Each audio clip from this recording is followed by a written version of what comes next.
에베소서 2장 11절로 22절 우리 함께 합독합니다. 그러므로 생각하라. 너희는 그때에 육체로는 이방인이요 손으로 육체에 행한 할례를 받은 무리라. 칭하는 자들로부터 할례를 받지 않은 무리라. 칭함을 받는 자들이라. 그때에 너희는 그리스도 밖에 있었고 이스라엘 나라 밖의 사람이라. 약속의 언약들에 대하여는 외인이요 세상에서 소망이 없고 하나님도 없는 자이더니 이제는 전에 멀리 있던 너희가 그리스도 예수 안에서 그리스도의 피로 가까워졌느니라. 그는 우리의 화평이신지라. 둘로 하나를 만드사 원수된 것 곧 중간에 막힌 담을 자기 육체로 허시고 법조문으로 된 계명의 율법을 폐하셨으니 이는 이 둘로 자기 안에서 한 세 사람을 지어 화평하게 하시고 또 십자가로 이 둘을 한 몸으로 하나님과 화목하게 하려 하심이라. 원수된 것을 십자가로 소멸하시고 또 오셔서 먼 데 있는 너희에게 평안을 전하시고 가까운 데 있는 자들에게 평안을 전하셨으니 이는 그로 말미암아 우리 둘이 한 성령 안에서 아버지께 나아감을 얻게 하려 하심이라. 그러므로 이제부터 너희는 외인도 아니요 나그네도 아니요 오직 성도들과 동일한 시민이요 하나님의 권속이라. 너희는 사도들과 선지자들의 터 위에 세우심을 입은 자라. 그리스도 예수께서 친히 모퉁이 돌이 되셨느니라. 그의 안에서 건물마다 서로 연결하여 주 안에서 성전이 되어가고 너희도 성령 안에서 하나님이 거하실 처소가 되기 위하여 그리스도 예수 안에서 함께 지어져 가느니라. 아멘. 이번 금요일 날 우리 아이가 학교를 꼭 가고 싶어 했습니다. 보통 제가 학교 하루 쉴래 그러면은 당연히 좋다고 하거든요. 옛날 지금이나 같은 것 같아요. 학교 가는 거 싫고 공부하는 거 싫고 이거는 세상이 아무리 변해도 변하지 않는 진리 중 하나인 것 같아요. 공부를 좋아하는 애들도 있어요. 근데 그런 애들을 우리가 좀 이상한 취급하죠. 근데 우리 아들이 지난주 금요일 날 그 학교에서 현장 학습으로 알펜시아에 있는 워터파크를 가기로 했어요. 그러니까 이제 제가 농담으로 얘기를 한 거죠. 내일 학교 가지 마. 내일은 그냥 집에서 쉬어. 너 피곤하잖아. 그냥 내일은 늦잠 자고 쉬는 게 어때? 그랬더니 아들이 안 돼. 내일만큼은 학교 가야 돼. 막 이러더라고요. 그러니까 그렇게 얘기하는 이유 중 하나가 뭐예요? 현장 학습이잖아요. 너무 신나잖아요. 놀러 간다는 생각 때문에. 그러니까 가려고 하는 거죠. 그렇게 이제 얘기하고 나니까 제 어린 시절이 한번 생각이 났어요. 제가 중학교 때 교회에서 여름 수련회를 가는데 돈이 없었어요. 그래서 이제 수련회비를 내야 되잖아요. 근데 이 수련회비가 없었습니다. 근데 이제 돈을 빌리기는 싫고, 그리고 이제 좀 돈 없는 아이들 일부러 이렇게 전도사님이나 이런 분들이 좀 공짜로 갈 수 있게끔 이렇게 몰래 돈을 내주곤 하거든요. 근데 그 중학교 당시에 제가 중2병이 있던지라 그때 당시에 그게 또 자존심이 상하는 거예요. 그리고 아버지는 이제 그때 당시에 저희 아버지는 이렇게 공사 일을 하시기 때문에 쌀을 팔아놓고 한 달 정도 먹을 수 있는 김치를 만들어 놓고 그런 다음에 한 달 정도 이제 그냥 비우셨어요, 집을. 그러니까 아버지가 오려면은 한 20일은 걸릴 것 같은 거예요. 그러다 지금처럼 스마트폰 있는 시대도 아니잖아요. 그러니까 이제 그러다 보니 갈 수 없는 상황이어서 못 가겠다라고 얘기를 했어요. 이제 뭐 이유가 있어 막 하는데 제가 마치 다른 스케줄이 있는 것처럼 핑계를 대면서 안 갔습니다. 그러니까 수련회를 안 갔는데 수련회는 이제 그 주간에 한 2, 3일 정도 하는 거잖아요. 그때 당시에 2박 3일로 했던 걸로 기억하는데 수련회를 안 간 거는 3일 정도고 한 주간에 그 며칠일 뿐이에요. 그런데 문제는 그로부터 한 달 동안 저는 교회에서 소외감을 느끼며 있어야 했어요. 왜냐하면 애들이 갔다 오고 나니까 다 수련회 얘기만 하는 거예요. 수련회 때 어떤 일이 있었는지, 뭐가 있었는지 막 이런 얘기들을 하는 거예요. 제가 우리 교회에서도 이제 권사님 간혹가다 얘기해보면 예전에 있었던 추억들 막 얘기하시잖아요. 그런 것처럼. 근데 수련회는 그 추억이 더 빨리 쌓여있는 상태잖아요. 그러니까 계속 그 얘기를 막 하는 거예요. 그러니까 저한테 오는 감정은 뭐냐면 소외감이었어요. 분명히 저는 이 교회 청소년부에 소속되어 있는데 그럼에도 불구하고 그 수련회라고 하는 그 3일의 추억을 딱 빼버리니까 저 혼자만 딱 빠져버리니까 뭔가 나는 이들과 다른 무리가 된 것 같더라고요. 그 소외감을 좀 느꼈던 것이 기억이 납니다. 그래서 그때 그 소외감 때문에 지금도 교회 안에서 저는 계속 그 생각을 해요. 혹시라도 소외감을 느끼는 사람은 없을까? 이런 고민들을 조금씩 하고 있습니다. 그리고 내가 나의 것으로 혹시 누군가를 소외시키진 않을까? 이 부분에 대한 거를 언제나 생각해 보려고 노력을 해요. 이렇게 노력해도 어쩔 수 없이 일어나는 것들은 있거든요. 그런데 어쨌든 그냥 생각하지도 않는 것보다는 조금이라도 생각하는 게 좋을 것 같다라는 마음을 가지고 있습니다. 이 소외감이라는 거는 어떤 무리로부터 나만 따로인 것 같다라고 생각될 때 찾아오는 감정입니다. 그리고 이 소외감은 참 겪고 싶지 않은 감정이죠. 저처럼 모두 함께 할 때 같이 하지 못해서 오는 소외도 있어요. 그런데 또 다른 소외가 있는데 뭐냐면 분열을 통해서 오는 경우가 있습니다. 사람들이 분열됐을 때, 무리를 짓게 되었을 때 어떤 일들이 일어나요? 나와 생각이 다른 사람, 나와 사상이 다른 사람을 소외시키기 시작을 합니다. 우리 정치권을 보면 그런 일 되게 많이 일어나잖아요. 같은 당에 있음에도 불구하고 예를 들면 대통령의 눈밖에 났다. 그러면은 그 사람을 조금씩 소외시키기 시작하면서 그 사람이 결국은 당을 나갈 수밖에 없게 만드는 모습들을 우리는 얼마든지 보고 있잖아요. 그러니까 이런 부분들이 있습니다. 소외는 분열을 통해서도 일어나요. 제가 오늘 이 얘기를 하는 이유는 에베소 교회 안에서도 이런 일들이 일어났기 때문에 그렇습니다. 이들은 안 그래도 영적인 무기력함에 빠져있는 상태였어요. 여러분, 무기력함에 빠져있으면 마음이 냉랭해지기 시작합니다. 그리고 마음이 냉랭해지기 시작하면 어떤 일이 일어나냐면 누군가를 향한 비판이나 안 좋은 얘기들도 하기 시작을 해요. 처음에 결혼했을 때 신혼부부가 너무나도 사이가 좋지만 이게 이제 마음, 감정이 냉랭해지기 시작하면 어떤 일들이 일어나요? 연애할 때 내가 사랑했던 이유가 미워하는 이유가 되기도 해요. 그러니까 그렇게 되면서 어떻게 돼요? 내 마음에서 이 사람을 조금씩 소외시키기 시작합니다. 지금 에베소 교회가 그런 거예요. 무기력에 빠져 있다 보니 복에 대한 개념도 뒤틀려져 있다 보니 원인을 찾고 싶은 거예요. 근데 그 원인을 나한테 찾기보다는 남한테 찾게 되는 거예요.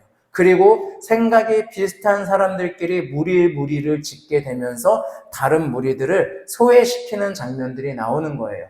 에베소에서 누군가를 소외시켰다, 분열이 일어났다, 명확히 나와 있진 않아요. 그런데 오늘 본문 1절에 보면 이방인과 유대인의 할례 문제를 다시 한번 바울이 가져오고 있는 걸로 봐서는 아마 이 할례로 인한 이방인과 유대인의 이 문제가 그대로 있었다라고 보면 될 것 같아요. 여러분들이 지금 사도행전을 쭉 읽고 계신다면 알 수 있는 것 중 하나가 뭐냐면 유대인과 이방인 안에서 계속적으로 나타나고 있는 문제들이 하나 있었어요. 그게 바로 율법주의거든요.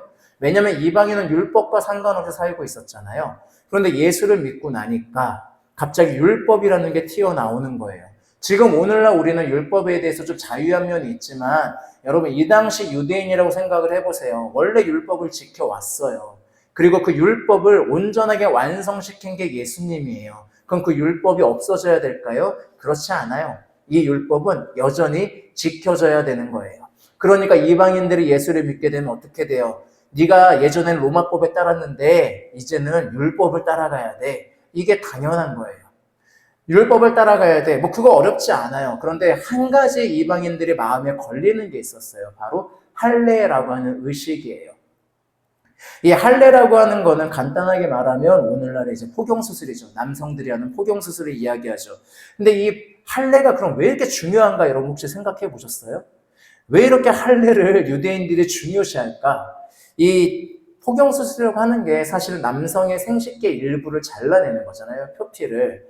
근데 이게 처음 시행한 게 하나님이 아브라함에게 시키면서 시작이 되거든요. 근데 아브라함이 몇 살이면 99살일 때예요. 99살에 포경수술을 했어요. 근데 그 당시에 99살이면 아이를 낳을 수가 없죠. 여성도 폐경이 왔지만 남성도 이제 더 이상 뭐라고 할까요? 후손을 생산할 수 있는 능력을 상실했다고 보는 나이예요. 안 그래도 그 나이인데 거기에다 지금 하나님 상징적으로 뭐를 시켰어요? 그 생식기를 잘라냈잖아요. 그러면은 무엇을 할 수 없는 거예요? 후손을 만들 수 있는 작업 자체를 할 수 없다는 상징을 가져요. 그런데 1년 뒤에 누가 태어났어요? 이삭이 태어났죠. 그러니 이 아이는 누구의 아이예요? 아브라함의 아이가 아니라 하나님의 아이예요. 이 아이로 인해서 이루어지는 백성은 어떤 백성이 되는 거예요? 하나님의 아이를 통해서 만들어진 사람들이니 하나님의 백성이 되는 거예요. 그러니까 할례는 그것을 상징하는 거예요. 태어난 지 8일 만에 할례를 시키는 걸 통해서 우리가 앞으로 태어나는 아이들은 하나님의 아이들이고 하나님의 백성입니다 라고 하는 일종의 증거가 된 거예요. 그러니까 그 증거를 만들어 놓으니 이 할례를 없애야 될까요? 없앨 수가 없어요. 이 할례는 너무너무 중요한 거예요. 그런데 문제는 이방인들은 이 할례를 받지 않고 있거든요. 이방인들은 오히려 이 할례가 이상한 거예요. 그걸 어떻게 해? 뭐 이런 거. 우리는 이제 우리나라 사람 대부분 이제 포경수술 하잖아요, 남자들이. 그러니까 이게 뭐 그럴 일인가? 라고 하겠지만 그 당시에는 그랬다고요. 제가 지금도 기억나는 게 예전에 그 아프리카 부족인가 보면은 목이 긴 부족이 있어요. 혹시 아세요? 뭐 이렇게 동그란 원 같은 거를 목에 이렇게 어릴 때부터 집어 넣어가지고 목이 기린 같아요. 정말 너무 길어요. 근데 그 목이 길면 길수록 미인이라잖아요. 근데 제가 볼 때는 솔직히 말씀드리면 다른 문화에 대해서 이런 식으로 함부로 얘기하면 안 되긴 합니다만 그냥 제 입장에서는 그 당시 어릴 때 본 마음으로는 징그러웠어요. 저게 뭘 미인이야. 목만 저렇게 길어가지고 어우 징그러워 이런 느낌이었어요. 그래서 나보고 네 딸한테 이거 해봐 미인이 될 거야 라고 얘기하면 절대 하지 않을 거예요. 왜? 저의 문화에선 받아들일 수 없어요. 할례가 그랬다는 거예요. 이방인들이 볼 때는 그냥 도저히 받아들일 수 없는 거예요. 그러다 보니까 무슨 일이 일어났냐면 서로가 서로를 비난하는 일들이 일어나는 거예요. 유대인들은 사실 성경에도 조금씩 나오는데 이방인들을 향해서 아우 저 할례 받지 못한 것들 이렇게 되는 거예요. 저 할례 받지 못한 것들은 이방인들 저것들은 하나님의 백성이 아니야. 심지어는 1세기 이 문헌들의 기록에 의하면 뭐라고 나와 있냐면 하나님의 이방인들은 지옥의 땔감으로 사용하기 위해서 창조하셨다라고까지 얘기를 해요. 그러니까 할례 받지 않은 저것들은 하나님의 백성이 아닌데 지옥불에서 하나님의 불태우는 땔감으로 쓰려고 이방인 만드신 거야. 그리고 그 증거가 할례 받지 않은 거야 라고 얘기를 했어요. 그러니까 할례 받지 않는 것에 대해서 얼마나 혐오하고 있는지 알 수가 있죠. 반대로 이방인들은 반대로 얘기해요. 저 할례 받은 것들이라는 말로 혐오를 하고 있는 거예요. 저 생식계 저 짓을 왜 해? 미친 거 아니야? 그걸 왜 하는 거야 도대체? 저 아픈 걸 왜 해? 미친놈들이야 라고 얘기를 하는 거죠. 그러니까 저 할례 받는 것도 이상한 것들이야. 그러니까 이게 일어나면 어떻게 돼요? 부딪힘이 생기죠? 분열이 생기죠? 분열이 생기니까 무엇해요? 이방인은 유대인을 소외시키고 또 유대인은 이방인을 소외시키는 일들이 일어난다는 겁니다. 그런데 이 문제가 지금 어디에도 똑같이 일어나고 있다고요? 에베소 교회에도 일어나고 있다고요. 그래서 에베소 교회 안에서도 이런 소외의 문제가 일어나고 있다는 거예요. 그런데 문제는 이렇게 얘기할 수 있죠. 목사님, 우리는 이제 더 이상 할례 문제로 싸우지 않잖아요. 교회에서 할례 때문에 서로를 소외시키지 않고 분열시키지도 않잖아요. 그렇다면 문제 없는 거 아닌가요? 그런데 여러분 사실 오늘날 우리 세상에 정말 분열이 사라졌습니까? 소외가 사라졌습니까? 여전히 우리는 분열과 소외의 시대를 살고 있어요. 남녀 갈등이 여전히 있고요. 좌우 갈등이 있고요. 세대 갈등이 있습니다. 지역 갈등도 있고요. 계층 갈등도 있어요. 이런 갈등들 여전하잖아요. 교회 안에서 함부로 정치얘기 못해요. 목사님들은. 저는 얘기했잖아요. 저는 언제나 대통령을 욕하는 쪽에 서 있어요. 근데 그럼에도 불구하고 함부로 말하지 못해요. 예를 들면 남북정책에 대해서 제가 생각하는 옳은 바를 함부로 얘기 못해요. 왠지 아세요? 반대쪽에서 난리가 나요. 목사님 뭔데 그런 얘기를 함부로 하십니까? 목사가 성경이나 이야기할 것이지 뭐 이렇게. 근데 성경 우리 삶과 연결되어 있거든요. 왜 얘기 못하는 거예요? 이 좌우 갈등 때문에 얘기 못하는 거예요. 제가 어떤 얘기를 하느냐에 따라 제가 좌파가 되고 우파가 되기도 해요. 말씀드렸죠. 제 신대원 중에 한 30명은 제가 우파인 줄 알고요. 한 40명은 제가 좌파인 줄 알아요. 네, 그래서 저는 좌우에 다 소속되어 있어요. 왜? 전 항상 대통령을 욕했거든요. 그래서 그래요. 네. 남녀 갈등도 여전하잖아요. 페미라든지 뭐 이렇게 얘기해가지고 여전히 싸우고 있잖아요. 요즘은 이제 남자가 역차별당하고 있다 그러면서 하고 있는데 제가 볼 때는 여자가 분명히 차별을 많이 당했습니다. 그게 조금 올라오고 있다 보니 남자들이 거기에 대해서 피해의식을 느끼는 경우도 있는 것 같아요. 물론 여성들이 조금 제가 볼 때는 과하게 말하는 페미니스트들도 있습니다. 하지만 그게 자체가 잘못된 건 아니거든요. 근데 이런 갈등들이 여전히 있어요. 세대 갈등도 있죠. 뭐 우리 꼰대라고 하는 말들, 이게 사실은 세대 갈등이기도 하죠. 꼰대라는 말을 통해서 어떻게 하는 거예요? 노인들을 소외시키는 거죠. 아이들도 소외시키죠. 노 키즈존이 만들어지기 시작을 하고 있죠. 그래서 용해인 의원인가요? 그분이 노 키즈존 폐지 법안을 냈죠.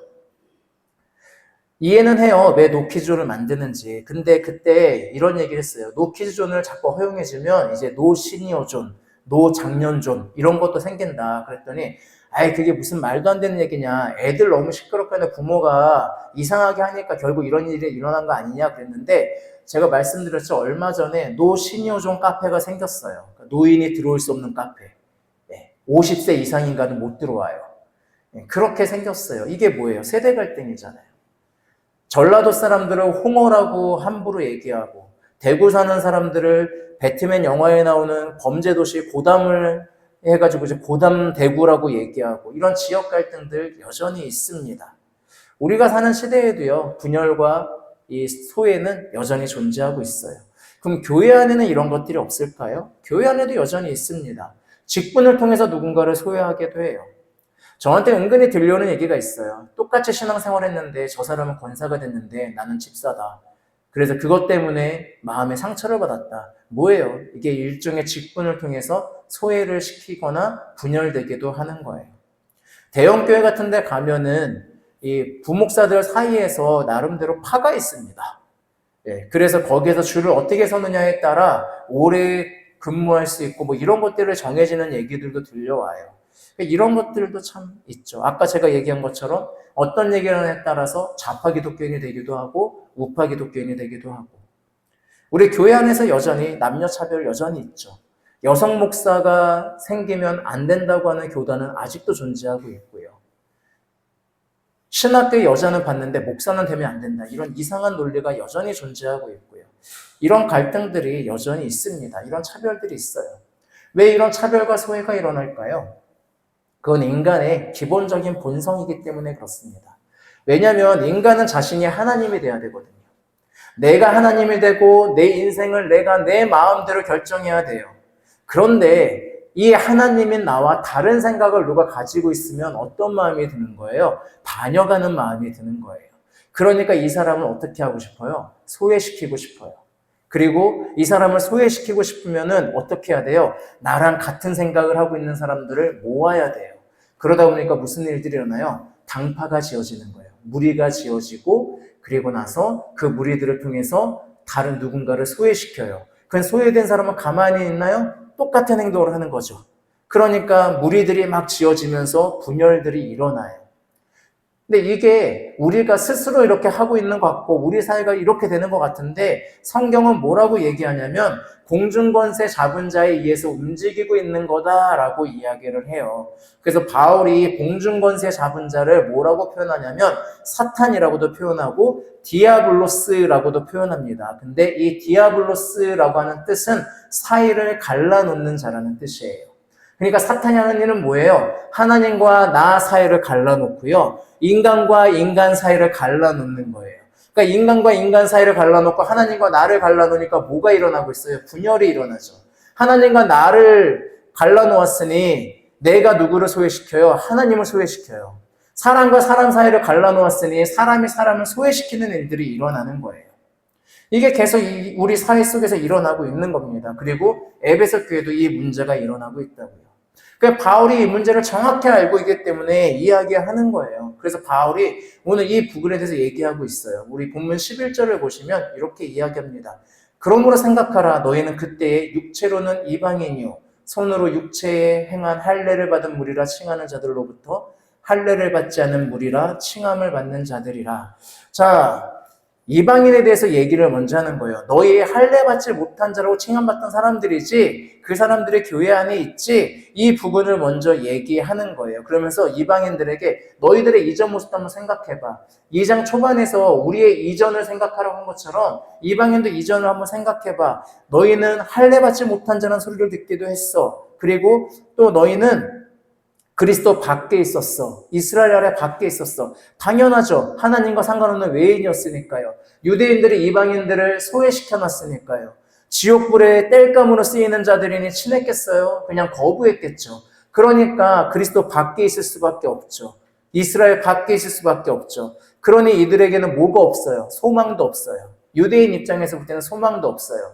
이들이 정말 소망이 없었을까요? 자기 나름대로의 소망은 있었죠. 하지만 무슨 문제예요? 하나님을 모르니까 하나님을 통한 소망은 없는 거죠.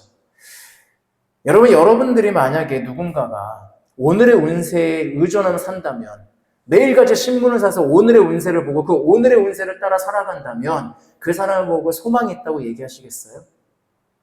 한심하다고 얘기하지 않겠어요? 그러니까 이방인들이 그런 입장인 거죠. 그러니까 소망이 없었다. 너희는 하나님이 없었다. 종교심은 있었어요. 수많은 신전들을 만들어냈으니까요. 하지만 문제는 뭐예요? 그 수많은 신전들이 없는 신들을 만들어낸 거잖아요. 그러니까 하나님이 없으니까 뭘 만들어요? 나의 소망을 내가 스스로 만들고 싶고 투영하고 싶으니까 자꾸 신들을 만들어낸다고요. 이게 이방인들의 모습이었어요. 그런데 이것 때문에 이제 이방인들은 자기들 나름대로의 그 담을 쌓기 시작을 하는 거예요. 자기들만의 신앙, 자기들만의 소망, 이 담을 쌓기 시작하고요. 유대인들은 유대인들만의 율법이라고 하는, 특히 할례라고 하는 담을 계속 쌓아 올리면서 서로의 담을 만들어 놓고 분열되어 있었다고요. 그런데 13절과 14절에서 예수님이 어떻게 하셨다고요? 그 담을 허무셨다라고 이야기하고 있습니다. 우리 다 함께 14절을 같이 읽어보겠습니다. 우리 14절 같이 읽어보겠습니다. 같이 읽을게요. 시작. 그는 우리의 화평이신지라 둘로 하나를 만드사 원수된 것 곧 중간에 막힌 담을 자기 육체로 허시고. 자, 이 말이 무슨 뜻이에요? 아까 얘기했죠. 인간은 분열의 담과 소외의 담을 쌓고 있었어요. 사탄에 의해서 사이를 갈라놓으며 언제나 살아갔다고요. 하나님과 나 사이를 갈라놓고 담을 쌓고 있었고요. 인간과 인간 사이를 갈라놓고 담을 쌓고 있었어요. 그래서 이 담을 계속 쌓고 있었다고요. 그런데 이 담을 예수님이 어떻게 하셨다고요? 허무셨다고요. 이 담을 표현한 이유가 참 기가 막힌 게 바로 이것 때문에 그래요. 그 당시에 성전이 있었잖아요. 헤롯 성전에 담들이 있었어요. 이방인의 뜰, 여인의 뜰, 유대인의 뜰을 만들어 놓고 그 뜰을 나누는 담을 만들어 놨어요. 근데 이방인의 그 뜰에 보면은 이렇게 되어 있습니다. 뭐라고 써있냐면 이 담이 이제 발견된 거거든요. 발견된 건데 뭐라고 써 있냐면 이방인들은 안뜰과 성전을 에워싼 벽 안으로 들어올 수 없다. 누구든지 들어오는 자는 죽음을 당할 것이다. 이 담이 높지 않았다고 그래요. 우리 허리 높이였대요. 허리 높이에 지금 뭐라고 해요? 야, 이 담 넘어오면, 넘어오는 거 아무것도 아니잖아요. 허리 높이니까. 근데 이 담 넘어오면은 죽여버릴 거야 라고 얘기하는 거예요. 어디에서? 성전에서. 하나님을 만나는 성전에서 이방인들에게 니네 우리 유대인들도 들어오면 죽여버릴 거야. 그냥 밖에서 구경이나 해. 이렇게 담을 쌓아놨다고요. 이렇게 이방인을 소외시켜놨다고요. 그러니까 예수님 이걸 보니까 기가 막히니까 성전 정화하신 거예요. 너 지금 뭐 하는 거야? 라고 하면서. 만민이 기도하는 집인데 지금 이렇게 소외시켜놓고 뭐 하는 짓이야? 라고 하신 거예요. 자, 그러니까 예수님이 근데 뭐 하셨다고요? 십자가로 이 담을 완전히 허물어 버리셨다고요. 그러면 어떻게 돼요? 이방인의 담이 사라졌고 여인의 담이 사라졌어요. 이 담이 허무니까 어떻게 돼요? 넘어갈 수 있어요? 없어요? 넘어갈 수 있게 된 거예요. 그러니까 사이를 갈라놓았는데, 담으로 사이를 갈라놓았는데 이 담의 기능이 사라지게 하신 분이 누구시다? 바로 예수님이시다라고 이야기하는 겁니다. 그리고 오늘 본문에 보면 율법을 폐하셨다라고 이야기해요. 예수님이 율법을 폐하셨을까요? 정말 모든 율법을 폐하셨을까요? 그럼 우리 십계명 무시해야죠. 왜 지금 십계명을 외우고 계세요? 그러니까 여기서 폐했다는 건 바로 이 할례와 같은 의식법을 이야기하는 거예요. 너희가 유대인과 이방인을 나누고 있는 분열의 담, 소외의 담이 되고 있는 그 법들은 이제 예수 그리스도를 통해서 완전히 허물어졌다라는 거예요. 이게 바울의 이야기입니다. 그리고 이 허문 걸로는 끝나지 않아요. 왜? 아까 얘기한 우리들이 오늘날도 일어나는 것처럼 인간의 본성은 언제나 어때요? 그럼에도 불구하고 그 안에서 자꾸 뭔가를 만들고 사이를 갈라놓는 그 습성을 가지고 있다고요. 이걸 해결해야 돼요. 이걸 해결하니까 예수님이 어떻게 하셨다고 해요? 15절 후반부에 이렇게 얘기합니다. 이는 둘로 자기 안에서 한 새 사람을 지어 화평하게 하시고, 뭐라고요? 예수님은 아예 새로운 존재로 만드신다고요. 예수님을 믿는 자들은 완전히 안에서 새로운 존재로 만들어서 사이를 갈라놓는 본성을 바꿔버리시고 평화를 만들고자 하는 본성으로 바꿔버리신다고요. 아예 새로운 사람으로. 그래서 우리는 이 과정을 뭐라고 얘기합니까? 거듭남이라고 이야기해요. 성령을 통해서 거듭났다. 거듭나니까 어떻게 돼요? 갈라놓던 사이를 회복시키려고 하는 사람이 되는 거예요. 바로 이 새로운 존재를 19절에서 이렇게 정의하고 있습니다. 우리 같이 한번 읽어보겠습니다. 19절입니다. 같이 읽겠습니다. 시작. 그러므로 이제부터 너희는 외인도 아니요 나그네도 아니요 오직 성도들과 동일한 시민이요 하나님의 가족이라. 뭐라고요? 하나님의 시민이라고요. 이제 너희는 대한민국 사람 아니고 로마 사람 아니고 하나님 나라 사람이야. 근데 하나님 나라 사람이야 이걸로는 친밀함이 좀 덜하신 것 같은 거예요. 그러니까 뭐예요? 하나님의 가족이다라고까지 표현하시는 거예요. 여러분, 가족은요 달라요. 가족은 생각이 다를 수 있습니다. 저도 제 아들들이 저를 닮은 건 사실이에요. 하지만 제 아내도 닮았어요. 저의 성격이 나오기도 하지만 아내의 성격이 나오기도 해요. 그리고 때로는 정말 이해할 수 없는 행동들도 해요. 작년에 한 권사님이 저한테 그 대관령 눈꽃 축제인가 이렇게 초대권을 주셨어요. 4장을 주셔가지고 우리 아이들과 함께 이제 여기 예배 다 마치고 잠깐 보러 가자 해서 갔어요. 그날이 끝나는 날이었거든요. 근데 저희 둘째는 그냥 무조건 막 돌아다니는 애예요. 엄마 아빠를 확인을 안 하고 계속 돌아다니는 애예요. 그러니까 이제 마지막에 이제 그 나가는 쪽에 터널이 있는데 그 터널 안에도 뭔가 이것저것 많이 만들어 놨어요. 볼 수 있는 것들을. 그래서 우리는 그거 보면서 사진도 찍고 그러고 있는데 둘째가 보니까 어느 순간 달려나간 거예요. 그래서 제가 이제 아내한테 내가 둘째 찾아올게. 내가 레온이 찾아올 테니까 여기서 로아하고 좀 더 즐기다 나와. 그리고 제가 이렇게 걸어가고 있었어요. 걸어가고 있는데 방송이 나오는 거예요. 김래원 어머니 이 방송을 들으시면 방송실로 와주세요. 그러니까 애가 나갔다가 엄마 아빠가 안 보이고 형도 안 보이니까 울고 있었는지 그랬더니 이제 그 누군가가 이제 이렇게 안내하시는 분이 방송실로 데려다 준 것 같아요. 약간 창피하더라고요. 그 순간만큼은 그 방송에 나오는데 약간 창피하더라고요. 그래서 얘는 왜 이러지라는 생각이, 도대체 얘는 왜 이렇게 그렇게 얘기해도 자꾸 이렇게 돌아다니지? 나는 어릴 때 안 그랬는데 이 생각이 좀 들더라고요. 근데 이게 다르다고 해서 제가 버릴까요? 도저히 안 되겠어. 그래, 너 네 마음대로 살아. 넌 내 가족 아니야. 버릴 거야. 할까요? 그러지 않아요. 가족이기 때문에 이 다름에도 불구하고 어떻게 해야 돼요? 어떻게든 끌어안고 같이 살아야 돼요. 하나님이 가족으로 만드셨다라고 하는 의미가 그런 의미예요. 우리가 비록 여전히 갈라놓는 습성이 여전히 나타나기도 하고 소외시키는 심정이 여전히 나타나기도 하지만 하나님은 어떻게 하시겠다고요? 우리를 가족으로서 하나 되게 하시겠다고요. 버리지 않으시겠다고요. 그리고 평안을 이루게 하시겠다는 것이 바로 하나님의 뜻이라고 바울은 이야기하고 있는 겁니다. 그런데 그러면서 이렇게 나오는 게 뭐냐면 나아갈 방향을 하나 잡아주세요. 가족이 됐는데 여러분은 가훈이 있으신가요? 가훈은 가정이 나아갈 방향이잖아요. 그것처럼 하나님이 우리가 나아갈 방향성 하나 잡아줘요. 그러니까 무기력에 빠져있는 사람들에게 무기력함을 잃어버릴 수 있도록, 무기력하지 않고 기력 있게 나아갈 수 있도록 앞을 향해 나아가는 목표를 하나 만들어주세요. 그 목표가 바로 20절과 22절에서 이야기해요. 다른 건 크게 설명하지 않겠습니다. 21절, 22절만 보겠습니다. 그의 안에서 건물마다 서로 연결하여 주 안에서 성전이 되어가고 너희도 성령 안에서 하나님이 거하실 처소가 되기 위하여 그리스도 예수 안에서 함께 지어져 가느니라. 여러분, 오늘 본문에서 새로운 존재가 되었다, 시민이다, 가족이다, 이건 모두 과거 시제예요. 그러니까 예수님은 우리가 믿는 순간에 얻어지는 것들이에요. 그래서 신앙생활의 목표를 천국 가는 것에 두시면 안 된다고 하는 거예요. 예수를 믿으면 천국은 이미 간 거예요. 천국은 이미 내 것이라고요. 앉히셨다고 했잖아요. 하늘에 이미 앉히셨다. 그러면은 우리의 신앙생활의 목표는 천국 가는 게 아니에요. 뭐여야 돼요? 오늘 본문에 유일하게 미래시제로 나온 거, 성전이 되어가라. 성전이 되어가라. 근데 이 당시에 성전이 있었잖아요. 이 당시에 이 말씀을 들을 때 성전이 있었잖아요. 오늘 우리는 성전이 없으니까 성전이 되어가라, 예배해라 이렇게 알아들을 수 있겠지만 이 당시에 성전이 있었잖아요. 근데 문제는 뭐예요? 이 당시 성전은 어땠어요? 사회를 갈라놓는 성전이었다고요. 하나님을 예배하고 만민의 기도하는 집임에도 불구하고 여전히 사람들은 사탄에 의해서 공중권세 잡은 자의 그 뜻에 의해서 성전 안에조차 뭐 했다고요? 사람들을 갈라놓았다고요.